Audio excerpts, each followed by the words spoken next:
Le véritable voyage de découverte ne consiste pas à chercher de nouveaux paysages, mais à avoir de nouveaux yeux. Il n'y a pas de réussite facile, ni d'échec définitif. Le souvenir d'une certaine image n'est que le regret d'un certain instant. Il est doux à tout âge de se laisser guider par la fantaisie. Laissons les jolies femmes aux hommes sans imagination. La lecture est une amitié. Savoir qu'on n'a plus rien à espérer n'empêche pas de continuer à attendre. Les enfants ont toujours une tendance soit à déprécier, soit à exalter leurs parents. La jalousie finit ainsi faute d'aliments et n'a tant duré qu'à cause d'en avoir réclamé sans cesse. L'absence n'est-elle pas, pour qui aime, la plus certaine, la plus efficace, la plus vivace, la plus indestructible, la plus fidèle des présences? Une heure n'est pas qu'une heure, c'est un vase rempli de parfums, de sons, de projets et de climats. On ne reçoit pas la sagesse, il faut la découvrir soi-même, après un trajet que personne ne peut faire pour nous, ne peut nous épargner. L'amour, c'est l'espace et le temps rendus sensibles au cœur. Il vaut mieux ne pas savoir, penser le moins possible, ne pas fournir à la jalousie le moindre détail concret. Ce qui rapproche, ce n'est pas la communauté des opinions, c'est la consanguinité des esprits.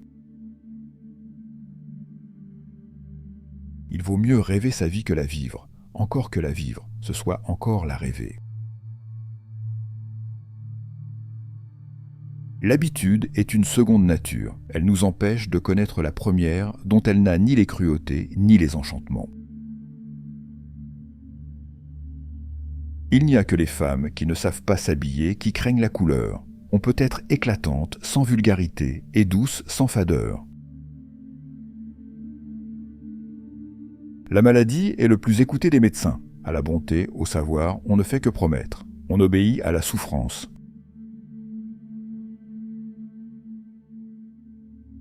La nature ne semble guère capable de donner que des maladies assez courtes, mais la médecine s'est annexée l'art de les prolonger. Le plaisir de l'habitude est souvent plus doux encore que celui de la nouveauté. Quand on travaille pour plaire aux autres, on peut ne pas réussir, mais les choses qu'on a faites pour se contenter soi-même ont toujours une chance d'intéresser quelqu'un. L'été se marque non moins par ses mouches et moustiques que par ses roses et ses nuits d'étoiles.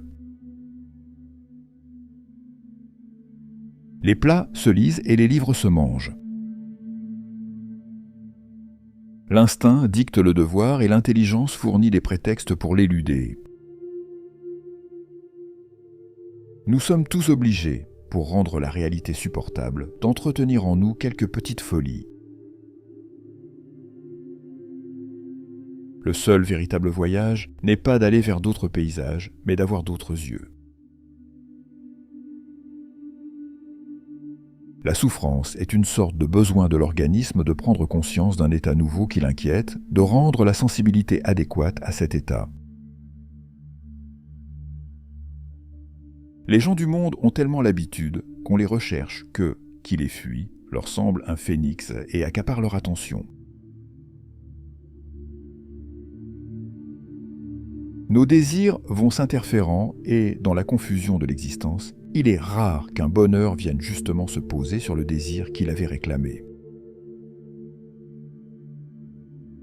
Un mariage d'amour, c'est-à-dire fait par amour, y serait considéré comme une preuve de vice. Que de bonheur possible dont on sacrifie ainsi la réalisation à l'impatience d'un plaisir immédiat. En amour, il est plus facile de renoncer à un sentiment que de perdre une habitude. Il n'y a qu'une chose vraiment infâme qui déshonore la créature que Dieu a faite à son image, le mensonge. Notre amour de la vie n'est qu'une vieille liaison dont nous ne savons pas nous débarrasser. Le nez est généralement l'organe où s'étale le plus aisément la bêtise. Il est vraiment rare qu'on se quitte bien, car si on était bien, on ne se quitterait pas. L'adolescence est le seul temps où l'on ait appris quelque chose. Ce n'est pas à un autre homme intelligent qu'un homme intelligent aura peur de paraître bête. L'idée qu'on mourra est plus cruelle que mourir, mais moins que l'idée qu'un autre est mort. L'irresponsabilité aggrave les fautes. Aimer ses parents, c'est prendre sur soi, agir par sa volonté pour leur faire plaisir. Un livre est un grand cimetière où, sur la plupart des tombes, on ne peut plus lire les noms effacés. Jamais Noé ne put si bien voir le monde que de l'arche, malgré qu'elle fût close et qu'il fit nuit sur la terre. Un homme qui dort tient en cercle autour de lui le fil des heures, l'ordre des années et des mondes. On n'aime que ce qu'on ne possède pas tout entier. Dans une langue que nous avons substitué à l'opacité des sons la transparence des idées. Par l'art seulement, nous pouvons sortir de nous-mêmes. La souffrance dans l'amour cesse par instant, mais pour reprendre d'une façon différente. Le chagrin est égoïste et ne peut recevoir de remède de ce qui ne le touche pas. On pardonne les crimes individuels, mais non la participation à un crime collectif. Passé un certain âge, la mort de nos proches est la seule manière dont nous prenons agréablement conscience de notre existence. Sous toute douceur charnelle un peu profonde, il y a la permanence d'un danger. Nous tenons de notre famille aussi bien les idées dont nous vivons que la maladie dont nous mourrons. Nous pouvons causer pendant toute une vie sans rien dire que répéter indéfiniment le vide d'une minute. Nous n'arrivons pas à changer les choses suivant notre désir, mais peu à peu, notre désir change. La constance d'une habitude est d'ordinaire en rapport avec son absurdité. L'audace réussit à ceux qui savent profiter des occasions. La jeunesse une fois passée, il est rare que l'on reste confiné dans l'insolence. Les maximes les plus profondes sont celles où la pensée semble la plus indépendante des mots et de leur aménagement. Nous sommes attirés par toute vie qui nous représente quelque chose d'inconnu, par une dernière illusion à détruire. Les jours sont peut-être égaux pour une horloge, mais pas pour un homme. Une femme qu'on aime suffit rarement à tous nos besoins, et on la trompe avec une femme qu'on n'aime pas. Souvent, vous le savez, on dit d'un grand artiste, à côté de son génie, c'était une vieille bête qui avait les idées les plus étroites. La générosité n'est souvent que l'aspect intérieur que prennent nos sentiments égoïstes quand nous ne les avons pas encore nommés et classés. Notre personnalité sociale est une création de la pensée des autres. Tout comme l'avenir, ce n'est pas tout à la fois, mais grain par grain que l'on goûte le passé. Un nom, c'est bien souvent tout ce qui reste pour nous d'un être, non pas même quand il est mort, mais de son vivant. La jeunesse est cet heureux temps où l'on devrait plutôt dire qu'on ne doute de rien, plutôt que de dire qu'on n'y doute pas de soi. Pour une femme, tout événement, même un deuil, se termine par un essayage. À partir d'un certain âge, nos amours, nos maîtresses sont filles de notre angoisse. Une parole de celle que nous aimons ne se conserve pas longtemps dans sa pureté. Elle se gâte, se pourrit. Rien n'est plus limité que le plaisir et le vice. L'artiste qui renonce à une heure de travail pour une heure de causerie avec un ami sait qu'il sacrifie une réalité pour quelque chose qui n'existe pas. Les passions sont comme des bibliothèques où le vulgaire séjourne sans connaître les trésors qu'elles contiennent. Dans l'homme le plus méchant, il y a un pauvre cheval innocent qui peine. Les choses dont on parle le plus souvent en plaisantant sont généralement celles qui ennuient, mais dont on ne veut pas avoir l'air ennuyé.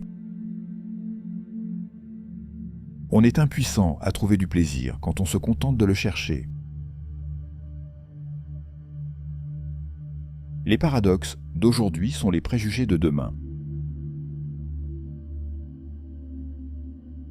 L'ambition enivre plus que la gloire. On se souvient d'une atmosphère parce que des jeunes filles y ont souri. Les hommes peuvent avoir plusieurs sortes de plaisir. Le véritable est celui pour lequel ils quittent l'autre. De profession à profession, on se devine, et de vice à vice aussi. Une femme que nous entretenons ne nous semble pas une femme entretenue tant que nous ne savons pas qu'elle l'est par d'autres.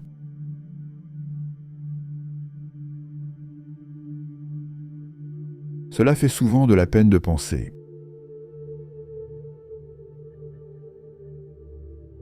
La jalousie n'est souvent qu'un inquiet besoin de tyrannie appliqué aux choses de l'amour.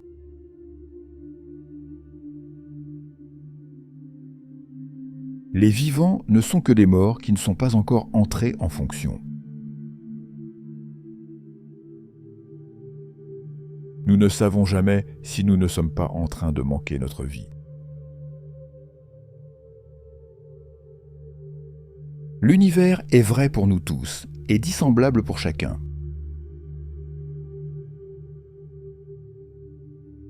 Il semble que le goût des livres croisse avec l'intelligence.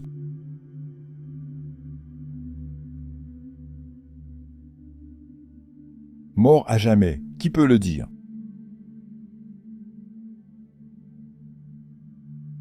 Les femmes réalisent la beauté sans la comprendre.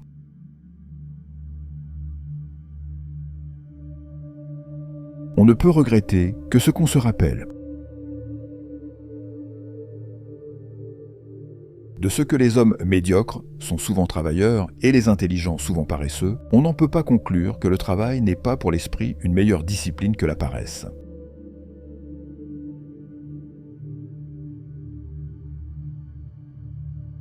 Ce que je reproche aux journaux, c'est de nous faire attention tous les jours à des choses insignifiantes, tandis que nous lisons 3 ou 4 fois dans notre vie les livres où il y a des choses essentielles.